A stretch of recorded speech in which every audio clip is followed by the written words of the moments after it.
When future scholars take a look back at the intellectual history of the 20th century, the work of Professor Edward Said of Columbia University will be identified as very important and influential. In particular, Said's 1978 book, Orientalism, we regard as profoundly significant.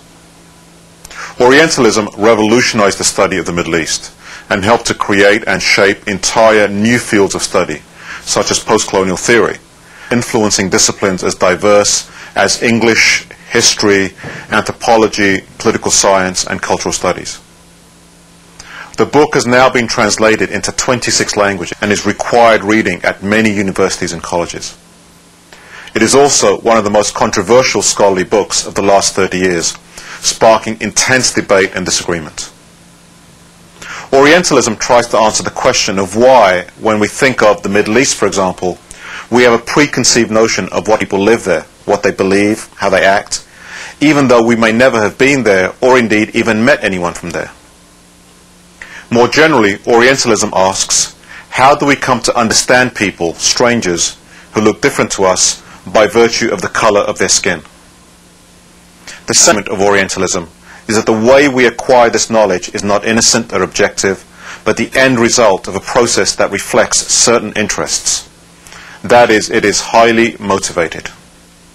Specifically, Said argues that the way the West, Europe and the US, looks at the countries and peoples of the Middle East is through a lens that distorts the actual reality of those places and those people. He calls this lens through which we view that part of the world Orientalism, a framework that we use to understand the unfamiliar and the strange, to make the peoples of the Middle East appear different and threatening. Professor Said's contribution to how we understand this general process of what we could call stereotyping has been immense. The aim of him is to explore these issues through an interview with him. He starts by discussing the context within which he conceived Orientalism. Well, my interest in Orientalism began for two reasons. One was an immediate thing, that is to say, the Arab-Israeli War of 1973, which had been preceded by a lot of images and discussions in the media and the popular press, about how the Arab fight and they're, always going to be beaten because they're not modern. And then everybody was very surprised when the Egyptian army crossed the canal in early October of 1973 and demonstrated that, like anybody else, they could fight. So that was one immediate impulse. And one, which has a much longer history in my own life, was the constant sort of disparity I felt between what my experience of being an Arab was and the representations of that one saw in art. I mean, I'm talking about very great artists, like Delacroix and Ingres and Jérôme and people like novelists who wrote about the Orient, like Disraeli or Flaubert. And, the fact that those representations of the Orient had very little to do with what I knew about my background in life. So I decided to write the history of that.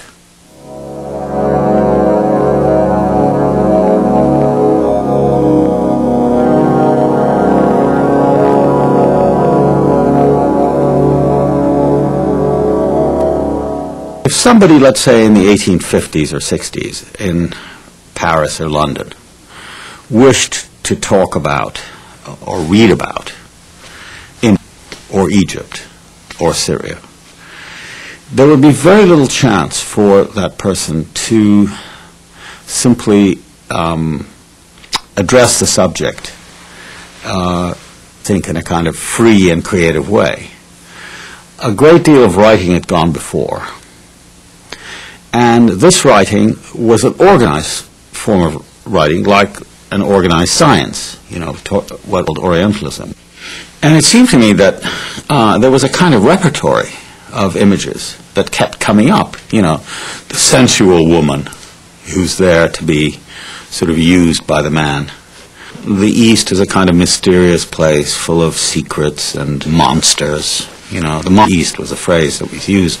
And the more I looked, the more I saw that this was really quite consistent with itself. You know, it had very little to do with people who had actually been there. And even if they had been there, there wasn't much modification. In other words, you didn't get what you could call realistic representations of the Orient, either in literature or in painting or any of the arts. And this extended even further into descriptions of the Arabs by experts, you know, people who had studied them. And I noticed that even in the 20th century, some of the same images that you found in the 19th century, amongst scholars like Edward William Lane, who wrote his book on the modern Egyptians in the early 1830s, and then you read somebody in the 1920s, and they're more or less saying the same thing. One great example that I always give, the wonderful French poet Gérard de Nerval, who went on a voyage to the Orient, as he called it. And I was reading this book of his travels in Syria, and there was something very familiar about it. You know, it sounded like something else that I'd read. And then I realized that what he was doing almost unconsciously was quoting Lane on the Egyptians, that the Orientals are all the same, no matter where you find them. I mean, if it's in India or in Syria or in Egypt, it's basically the same essence. So there develops a kind of image of the timeless Orient, as if the Orient, unlike the West, doesn't develop, it stays the same. And that's one of the problems with Orientalism, is it creates an image outside of history, of something that is placid and still and, you know, eternal, which is simply contradicted by the facts of history. You see, so that's in that one sense, it's a creation of you might say an ideal other for Europe.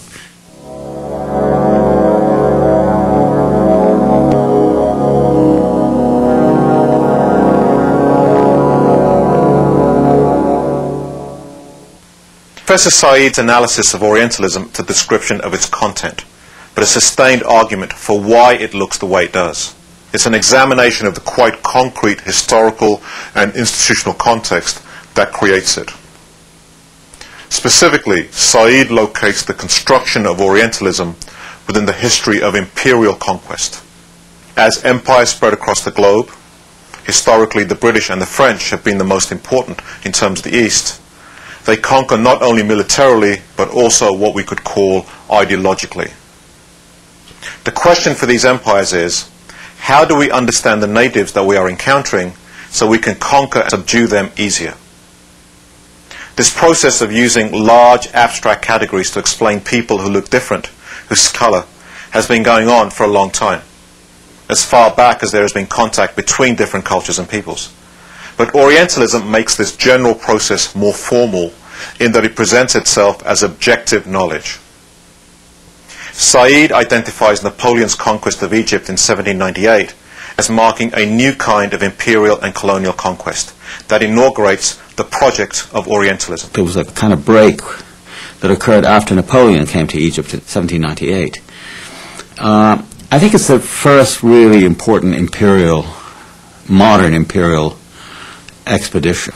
So he invades the place, but he doesn't invade it the way the Spaniards invaded the New World, looking for loot. He comes instead with an enormous army of soldiers, but also scientists, botanists, architects, philologists, biologists, historians, whose job it was to record Egypt in every conceivable way and produce a critic survey of Egypt, which was designed not for the Egyptian, but for the European. And, of course, what strikes you, first of all, about the volumes that they produced is their enormous size. They're a meter square. And all across them, the power and prestige of a modern European country that can do to the Egyptians what the Egyptians cannot do to the French. I mean, there's no comparable Egyptian survey of France. To produce knowledge, you have to have a power to be there and to see expert ways, things that the natives themselves can't see.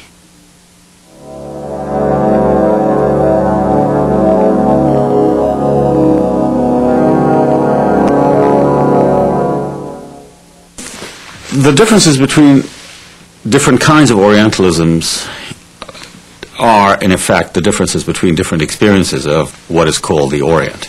I mean, the difference between Britain and France on the one hand and the United States on the other is that Britain and France had colonies in the Orient. I mean, they had a long-standing relationship and imperial role in a place like India.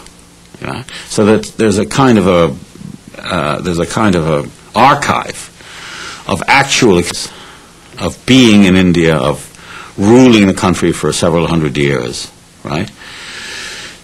And the same with the French in North Africa, let's say Algeria or Indochina, direct colonial experience. In the case of the American, the experience is much less direct.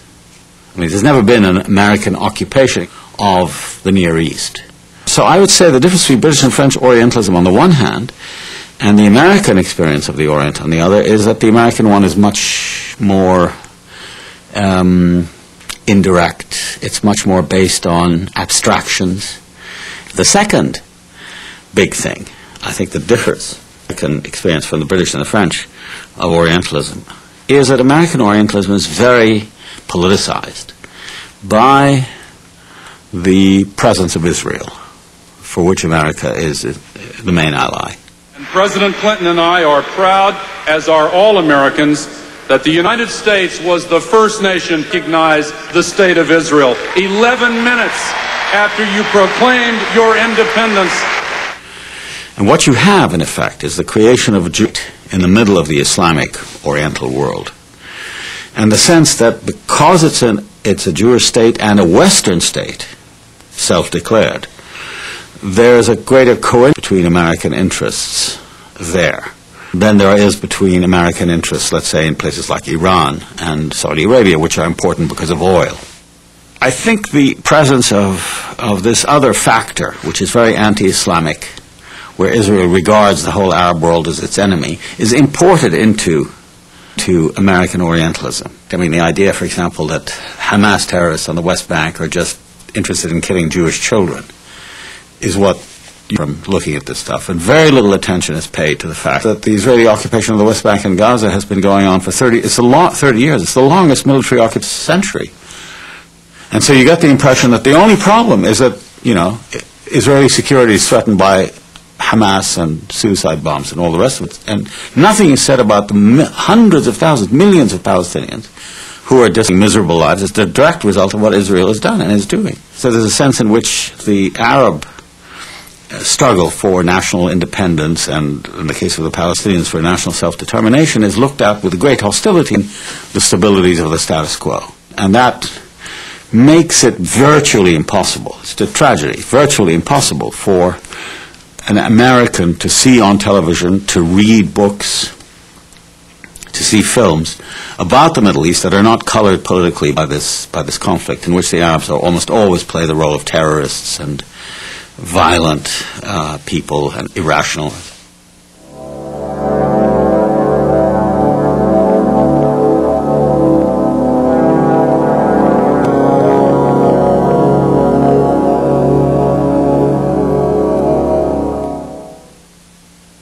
That's another thing America really needs to think about, is our racism that comes from the United States towards Muslim people and towards Arabic people. And that's something that has to stop. And the United States has to start respecting people from the Middle East in order to find a solution to the problem that's been building up over many years. So I thank everyone for your patience and letting me speak my mind on that. People believe the way that Americans understand the Muslim world is very problematic. Indeed, anti-Arab racism seems officially sanctioned. You can make generalized and racist statements about Arab peoples that would not be tolerated for any other group. At the heart of how this new American Orientalism operates is the threatening and demonized figure of the Islamic terrorist, emphasized by journalists and Hollywood. Now, Said recognizes that terrorism exists as a result of the violent political situation in the Middle East, but he argues that there is a lot more going on there that is misunderstood or not seen by the peoples of the West. The result of the media's focus on one negative aspect alone means that all the peoples of the Islamic world come to be understood in the same negative and paranoid way. That is, as a threat. So the work of people who look like that and who come from that part of the world, we think fanatic, extreme, violent. Sees that understanding a vast and complex region like the Middle East in this narrow way away from the humanity and diversity of millions of ordinary people living decent and humane lives there. We asked, would he plant a bomb to blow up the Americans if the Islamic underground asked him? The answer was yes. After I'd written Orientalism and a book called The Question of Palestine in the early 80s, in the late 70s rather, and beginning of the 80s, I wrote a third book, which is called Covering Islam, and I thought of them as a kind of trilogy. And Covering Islam was an account of the coverage of Islam in the popular media, immediately occasioned by the revolution, which described itself, as you recall, as an Islamic revolution. And, you know, what I discovered was a huge arsenal of images employed by the media. Large masses waving their fists, black banners, you know, the stern-faced Khomeini, all of them giving an impression of the utmost negative, sort of evil emanation. So the impression you got of Islam was that it was a frightening, mysterious, above all threatening, as if the main business of Muslims was to threaten and try to kill. As recently as last year, 1996, that is to say almost 16 or 17 years after I wrote Covering Islam, I did an update of the book, and I wrote a new introduction. And I found, to my horror and surprise, that during those 16 or 17 years, with the large number of events in the Islamic world taking place, which you would think would allow for more familiar, more refined sense of what was taking place on, let's say, as reflected in television and print journalism, that was the opposite. I think the situation got worse, and that what you had instead now was a much more threatening picture of Islam, represented, for example, by a television film called America, based on the bombing of the World Trade Center. I've reported on international terrorism for the past 10 years. And since the World Trade Center bombing, I've been investigating the networks of Islamic extremists jihad in America. For these militants, jihad is a holy war, an armed struggle to defeat non-believers or infidels. And their ultimate goal is to establish an Islamic empire. But this gathering did not take place in the Middle East. It happened in the heartland of America, Kansas City, Missouri. Combating these groups within the boundaries of the Constitution will be the greatest law enforcement since the war on organized crime. But never the same generalizations were made, let's say, about the Oklahoma City bombing, that this was a Christian fundamentalist, etc., etc. But the Islamic jihad had come to America, and you had these scenes of the multiple journalism, where you'd see people talking in Arabic and then a voiceover saying, and they're discussing the destruction of America. Whereas if you picked up a little of what was being said, if you knew the language, it had nothing to do with that. And that Islam and the teachings of Islam became synonymous with terror, and the demonization of Islam allowed for very little distinction between piety, let's say, and violence. The so-called independent media in a liberal society like this, in effect, are so lazy and are controlled by interests that are commercial and political at the same time, that they're investigative reporting. It's just basically repeating the line of the government.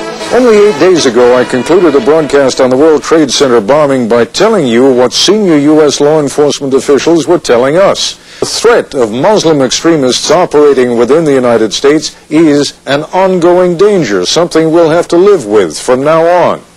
And repeating the lines of the people who have the most influence, for whom Islam is a useful foreign demon to turn attention away from the inequities and problems in our own society. So, as a result, the human side of the Islamic and especially Arabic world are rarely to be found. And the net result is this vacancy on the one hand and the almost automatic images of terror and violence. There is a handy set of images and cliches, you know, not just from the newspaper, television, but from movies. I come from a land, from a faraway place, where a caravan camels roam, where it's flat and immense and the heat is intense. It's barbaric, but hey, it's home. When the wind's from the east and the sun's from the west and the sand and sea's right, come on down, stop on by, hop a carpet and fly to another Arabian night. I myself, in the Middle East, in Palestine and Cairo, used to delight in films on the Arabian Nights, you know, done by Hollywood producers, you know, with John Hall and Sabu. I mean, they were talking about a part of the world that I lived in, but it had this kind of exotic, magical quality, what we call today Hollywood. So there was that whole repertory of the sheiks and the desert and the galloping around and the scimitars and the dancing girls and all that. That's really the material. The situation in the popular media is basically that Muslims are really two things. One, they're villains of one sort, villains and fanatics. I will dispatch the American people to the hell they deserve.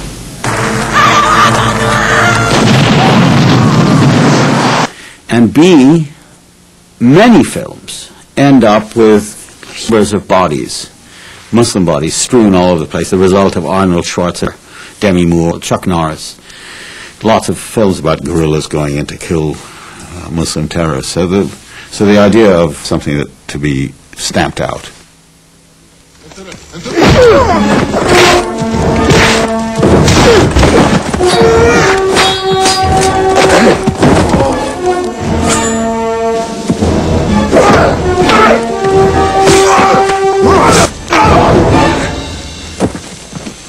The whole history of these Orientalist representations, which portrayed the Muslim and the Oriental as, in effect, a lesser breed. In other words, the only thing they understand is the language of force. This is the principle here, that unless you give them a bloody nose, they won't understand. We can't talk reason with them.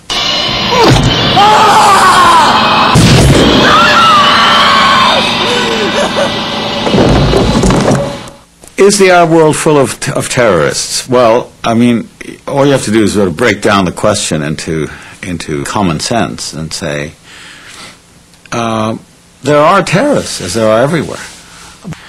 You know, there's a lot more going on there. I mean, we're talking about 250, 300 million people.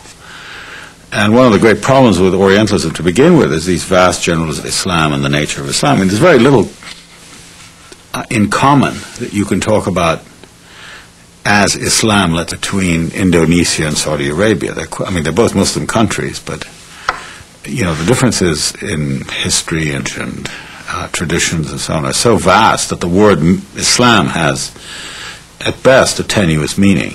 The same as the Arab world. I mean, Morocco is very different from Saudi Arabia. Algeria is very different from Egypt. And I would argue, in fact have argued, that the predominant mood is very secular. You know, it's easy to attract attention, and certainly the media's attention, for some of the political reasons that are to discredit the Arabs, to make them seem like a threat to the West, to keep the idea around at the end of that, you know, there are foreign devils. Otherwise, what are we doing with this gigantic military? You know, this huge military budget that is twice as much as the entire world's military budget combined. So you have to have threat. And the result is it's very hard to find works that are sympathetic to the Arabs and Islam. Islam is seen as the enemy of Christianity, and the United States sees it or Judeo-Christian country in affiliation with Israel, and that Islam is the great enemy. the competitor. There's a history of that. And I give the example of Dodi Fayed, the erstwhile suitor of Princess Diana. Well, a few days before he died, I read through the English press, and it was full of the racist cliches of Orientalist discourse. I mean, that this is one of the leading newspapers in England had a headline to a 15,000-word story entitled "A Match Made in Mecca." And the idea of Muslim conspiracies trying to infect, taking over this white woman by these dark people with Muhammad, the Prophet Muhammad, historical personage of the 7th century, somehow stage managing the whole thing. That's the power of the discourse, you see. If you're thinking about people and Islam and about that part of the world, those are the words you constantly have to use. And what? I give you my word! No way, you wacko!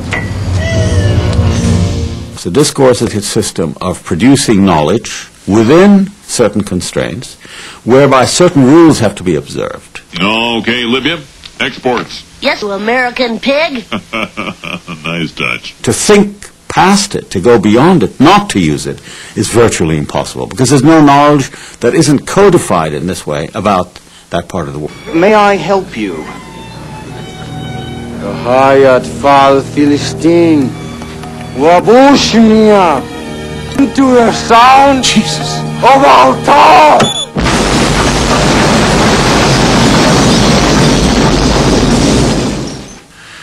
And there's a certain sense in not really mounting a serious critique of it. The Arabs have participated and continued themselves to be represented as Orientals in this Orientalist way. There is no, for example, information policy of the 22 Arab countries to try to give a different picture of what their worlds are like, because most of them are dictatorships. All of them are democracy, who are in desperate need of U.S. patronage, government patronage, to support them. And so they're not about to criticize the United States, not about to engage in a real dialogue. And in that respect, I think the Arabs keep themselves collectively in a way that is subordinate to and inferior to the West, and in fact fulfills the kinds of representations that most Westerners have in their minds about the Arabs.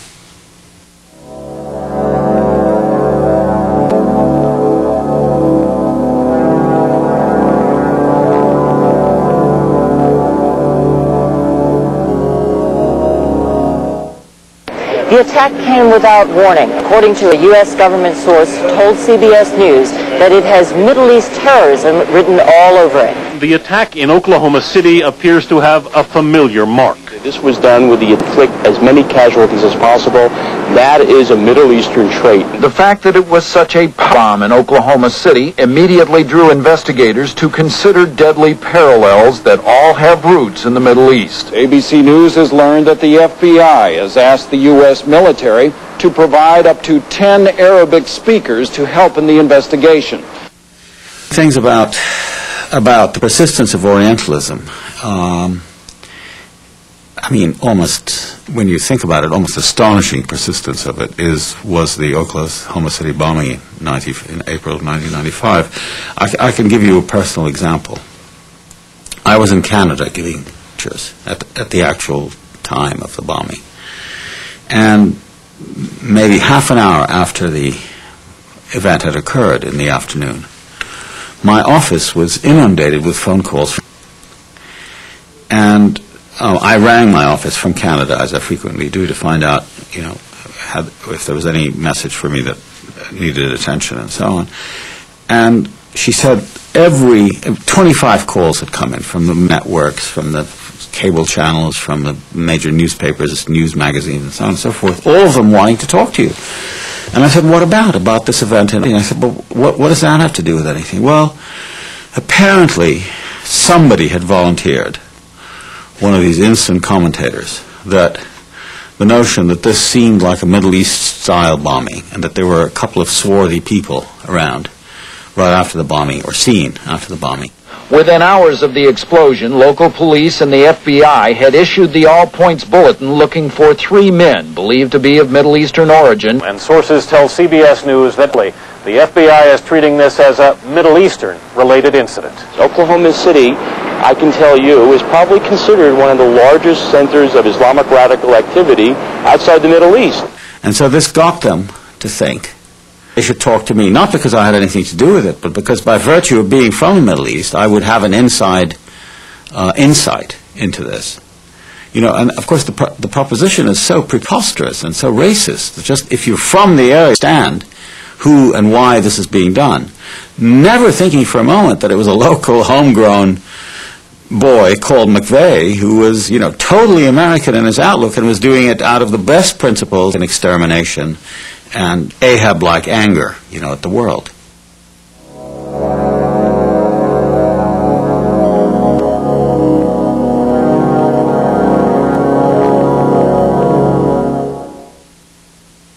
Professor Said is not only a literary theorist, also a very prominent and active representative of the Palestinian people.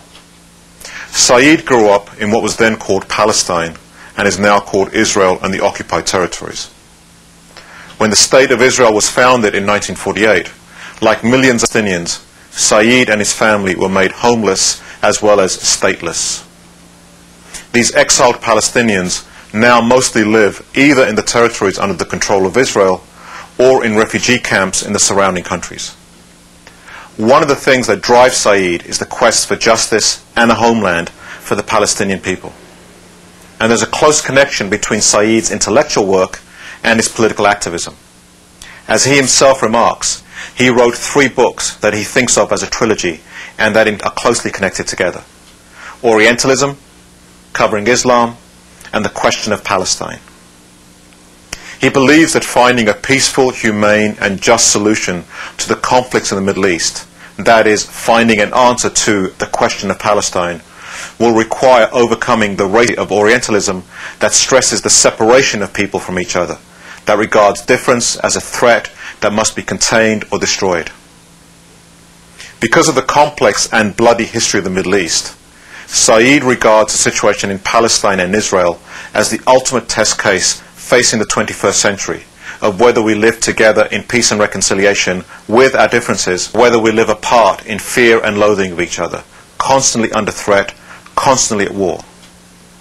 In seeking a way out of this legacy of mistrust and conflict, Said draws upon the work of Italian philosopher Antonio Gramsci, who gives us the tools to think about these difficult issues in more productive and humane ways. Well, Gramsci, in the prison notebooks, says something that has always tremendously appealed to history.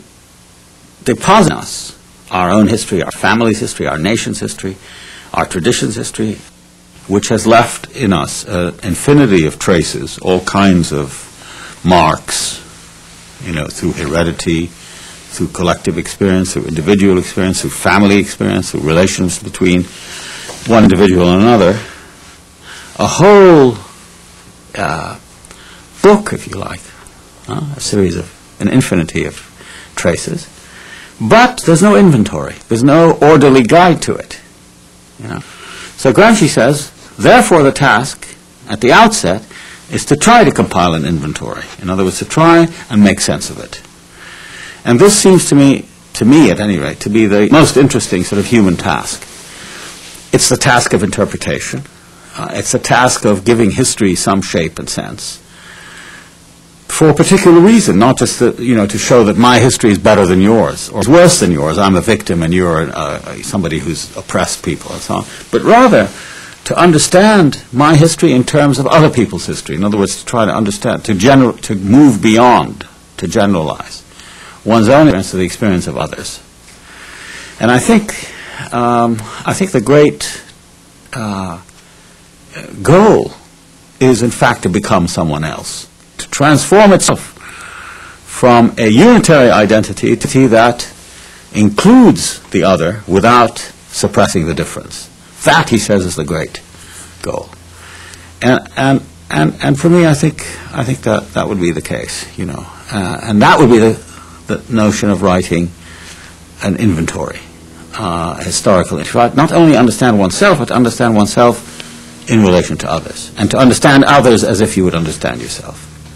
Palestine is so important in this respect because of its local complexities, that is to say, Arabs and Jews, Arab Muslims and Arab Christians and Israeli Jews, of themselves very mixed backgrounds. I mean, we're talking about Polish Jews, Russian Jews, American Jews, Yemeni Jews, Iraqi Jews, Indian Jews. It's a fairly complex mosaic. Somehow finding a way to live together on a land that is drenched, saturated with significance on a world scale, unlike any other country in the world. I mean, it's holy to 3 of the major religions, and every inch of it has been combed over and fought over for the last several thousand years.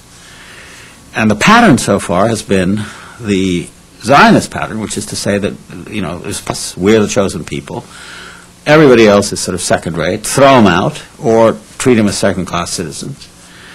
And in contrast to that, some of us, not everybody, but many Palestinians have said, well, we realize that we are being asked to pay the price for what happened to Europe under the Holocaust. It was an entirely Christian and European catastrophe in which the Arabs played no part. And we are being dispossessed, displaced by the victims. We become the victims of the victims. But as I say, not all of us say, well, they should be thrown out, because we have been thrown out, and so we have another vision, which is a distance, in which Jew and Arab, Muslim, Christian, and Jew, can live together in some polity, which I think it requires a kind of creativity and invention that is possible, vision, that would replace the authoritarian hierarchical model. The idea that somehow we should protect ourselves against the infiltrations, the infections of the other, is, I think, the most dangerous idea at the end of the 20th century. And unless we find ways to do it, and there are no short, unless we find ways to do this, there's going to be wholesale violence of the sort represented by the Gulf War, in Bosnia, the Rwandan massacres, and so on. I mean, those are the pattern of emerging conflict that is extremely dangerous and needs to be counteracted. And I think, therefore, it's correct to say that the challenge now is the challenge. I wouldn't call it anything other than coexistence. How does one coexist with people whose religions are different, whose traditions and languages, who form part of the same community or polity in the national sense? How do we accept this without violence and hostility? I've been interested in a field called comparative literature all of my adult life, and the ideal of comparative literature is not to show how English literature is really a secondary phenomenon and French literature or Arabic literature is, a kind of poor cousin to Persian literature or any of those, but to show them existing, you might say, as contrapuntal lines in a great composition by which difference is respected and understood without coercion. And it's that attitude, I think, that we need.